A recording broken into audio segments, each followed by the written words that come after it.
আমাদের একটি ভাষা শিখলেই হবে, যা হলো দাবার সবথেকে স্ট্যান্ডার্ড ভাষা, আলজেব্রাইক চেস নোটেশন।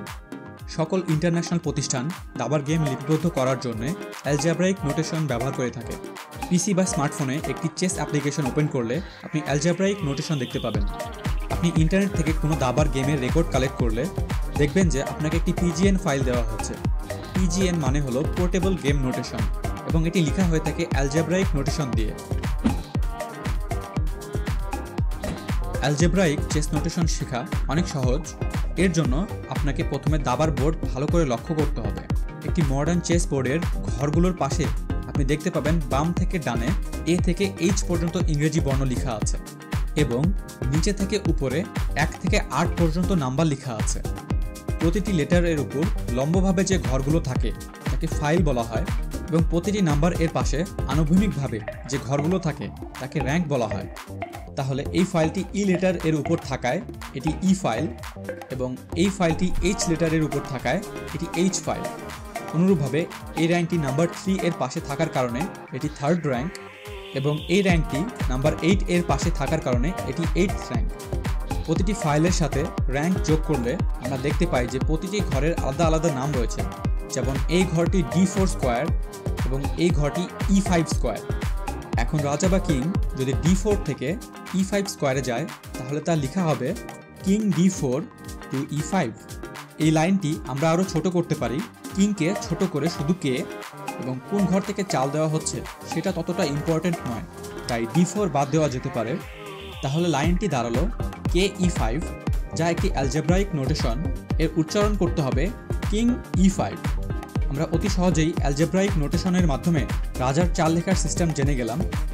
অ্যালজেব্রাইক নোটেশন দিয়ে গুটিগুলোর চাল লেখার জন্য প্রথমে গুটিটির ইংরেজি ক্যাপিটাল লেটার লিখে যে ঘরে গুটিটি যাচ্ছে সেই ঘরের নাম ছোট হাতের অক্ষর দিয়ে লিখলেই নোটেশনটি সম্পূর্ণ হবে। তাই এখন আমাদের দাবার গুটিগুলোর ইংলিশ নাম জানতে হবে। রাজার ইংরেজি নাম কিং, যার শর্ট ফর্ম কে। রাজার চাল কিভাবে লিখতে হয় তা আমরা একটু আগেই জেনে গিয়েছি। তাহলে পরের গুটিতে যাওয়া যাক। মন্ত্রীর ইংরেজি নাম কুইন, যার শর্ট ফর্ম কিউ। নৌকার ইংরেজি নাম রুক, যার শর্ট ফর্ম আর। হাতির ইংরেজি নাম বিশপ, যার শর্ট ফর্ম বি। ঘোড়ার ইংরেজি নাম নাইট, যার শর্ট ফর্ম এন। লক্ষ্য করুন নাইটের শর্ট ফর্ম কে নয়, কারণ রাজাকে আগে থেকেই কে অক্ষরটি দিয়ে দেওয়া হয়েছে। এই সকল গুটিগুলোর চাল লেখার নিয়ম একই। প্রথমে গুটিটির ইংরেজি ক্যাপিটাল লেটার লিখে যে ঘরে গুটিটি যাচ্ছে সেই ঘরের নাম ছোট হাতের অক্ষর দিয়ে লিখলেই নোটেশনটি সম্পূর্ণ হবে। যেমন king E2, queen F6, রুক A8, bishop B5, night F3 ইত্যাদি। এখন বরের চালে আসা যাক। বরের ইংরেজি নাম পন। বরের ক্ষেত্রে কোনো শর্ট ফর্ম দরকার হয় না। বরে যে ঘরে যাচ্ছে শুধু সেই ঘরটির নাম লিখলেই হবে। কোনো গুটির ক্যাপচার বোঝানোর জন্য গুটিটির বড় হাতের অক্ষরের পরে একটি ছোট হাতের এক্স লিখে যে ঘরে গুটিটি যাচ্ছে সেই ঘরের নাম ছোট হাতের অক্ষর দিয়ে লিখলেই হয়। এই এক্স চিহ্নটিকে টেক্স বলে উচ্চারণ করতে হয়। যেমন bishop takes C6, knight takes E5, rook takes H4 ইত্যাদি।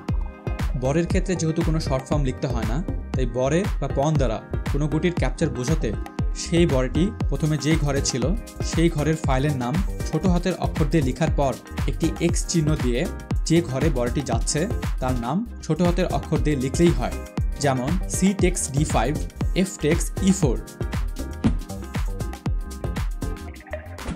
কোনো চালে রাজাকে চেক দেওয়া হলে সেই চালটির ডান পাশে একটি প্লাস চিহ্ন দিতে হয়। আবার কোনো চালে যদি রাজা চেকমেট হয়ে যায় তাহলে সেই চালের ডান পাশে একটি হ্যাশ চিহ্ন দিতে হয়। অ্যালজেব্রাইক চেস নোটেশন এর 3টি ব্যতিক্রম নিয়ম রয়েছে, যার প্রথমটি হলো কাসলিং।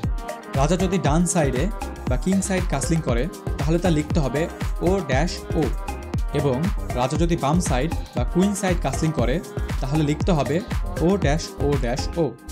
এক্ষেত্রে নৌকা যত ঘর যায় তত সংখ্যক ও লিখতে হয়। দ্বিতীয় ব্যতিক্রম নিয়মটি আনপাসান্টের ক্ষেত্রে হয়ে থাকে। আপনি আনপাসান্ট এর নিয়ম না জানলে আমাদের আগের ভিডিওটি দেখুন, যেখানে আনপাসান্ট সম্পর্কে বর্ণনা করা হয়েছে। আনপাসান্ট এর ক্ষেত্রে বলটি যে ঘরে ক্যাপচার করে সেই ঘরের নাম না লিখে যে ঘরে যায় তার নাম লিখতে হয়। যেমন F টেক্স E6। তৃতীয় ও সর্বশেষ নিয়মটি প্রযোজ্য হয়ে থাকে যখন দুইটি একই ধরনের গুটি একই ফাইল বা একই র্যাঙ্কে থাকে এবং তারা উভয়ই একই ঘরে যেতে পারে অথবা একই গুটি ক্যাপচার করতে পারে। কিছু উদাহরণের মাধ্যমে আমরা সহজেই এই নিয়মটি বুঝতে পারবো। এই উদাহরণে নৌকা দুইটি একই ফাইলে আছে এবং তারা উভয়ই B5 ঘরটিতে যেতে পারে, তাই শুধু রুক B5 লিখলে বোঝা যাবে না যে কোন নৌকাটি B5 ঘরে যাচ্ছে। এক্ষেত্রে উল্লেখ করতে হবে কোন নৌকাটি B5 ঘরে যাচ্ছে। যেহেতু তারা উভয়ই একই ফাইলের একটি ঘরে যেতে পারে, তাই তাদের র্যাঙ্ক নাম্বার ব্যবহার করতে হবে। তাই চালটি এভাবে লিখতে হবে: প্রথমে গুটিটির ইংরেজি নামের শর্ট ফর্ম, তারপর গুটিটির র্যাঙ্ক নাম্বার যা এক্ষেত্রে 3, তারপর গুটিটির ডেস্টিনেশন স্কোয়ার যা হলো B5, অর্থাৎ রুক 3 B5। অনুরূপভাবে এই দুইটি সাদা নৌকা একই র্যাঙ্কে অবস্থিত হওয়ার সাথে সাথে তারা উভয়ই একই গুটি ক্যাপচার করতে সক্ষম হওয়ায় শুধু রুক টেক্স G4 লিখলে হবে না। যেহেতু তারা উভয়ই একই র্যাঙ্ক এর একটি ঘরে ক্যাপচার করতে পারে, তাই এই ক্ষেত্রে তাদের ফাইল লেটার ব্যবহার করতে হবে। সুতরাং চালটি লিখতে হবে রুক D টেক্স G4।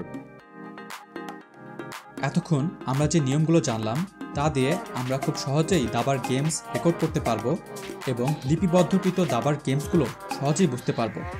দাবার বিগিনার টু মাস্টার ভিডিও সিরিজের নেক্সট এপিসোডে আমরা চেস ওপেনিং প্রিন্সিপালস সম্পর্কে জানব।